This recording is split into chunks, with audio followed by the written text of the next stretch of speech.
Facial skin glow పెంచడానికి ఉపయోగపడే 3 ఆసనాలను ఇప్పుడు మనం చూడబోతున్నాం. ముందుగా వజ్రాసనంలో కూర్చుని మోకాళ్ళ మీద లేచి అరిచేతుల్ని నేలకు ఆనించాలి. ముందు భాగంలో 2 మోకాళ్ళని పైకి లేపి చూడనప్పుడు శరీరాన్ని పర్వతాకారంలో పెట్టి అట్లా ఉంచుతాం. వారి పాదాలు నేలకాంతాయి, అరిచేతులు నేలకాంతాయి.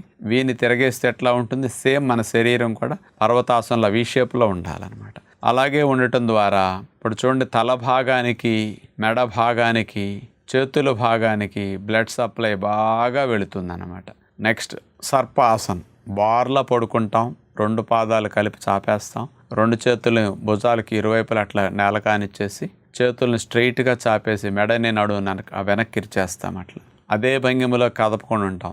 ముఖ కండరాలన్నీ బాగా స్ట్రెచ్ అవుతాయి. అందుకని ఆసనం వేసినంతసేపు అక్కడ బాగా కండరాలు నొక్కబడతాయి. ఆసనం తీశాక రెట్టింపు వేగంతో బ్లడ్ సప్లై ముఖానికి బాగా వెళుతుందన్నమాట. కానీ ఫేషియల్ స్కిన్ గ్లో కూడా చాలా మంచిది. ఇక చివరిగా ఉష్ట్రాసన్.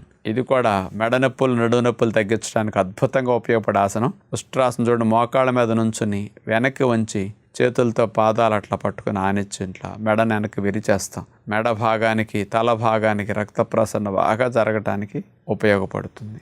ఆసనం వేసినప్పుడు ఆ టైట్నెస్ వచ్చిన భాగాల్లో రక్త ప్రసరణ ఆగుతుంది. ఆసనం తీసి విశ్రాంతి స్థితిలో ఉన్నప్పుడు రెట్టింపు ఆగిన రక్తం అంతా ఫోర్స్ఫుల్గా ముందుకు వెళ్తుంది. సూక్ష్మమైన రక్తనాళాలు కూడా తెరుచుకుని ఎక్కువ రక్త ప్రసరణ స్కిన్కి వెళ్ళటానికి ఈ ఆసనాలు బాగా ఉపయోగపడతాయి. స్కిన్ గ్లోని పెంచే ఆసనాలుగా ఈ 3 అభ్యాసం చేయొచ్చు.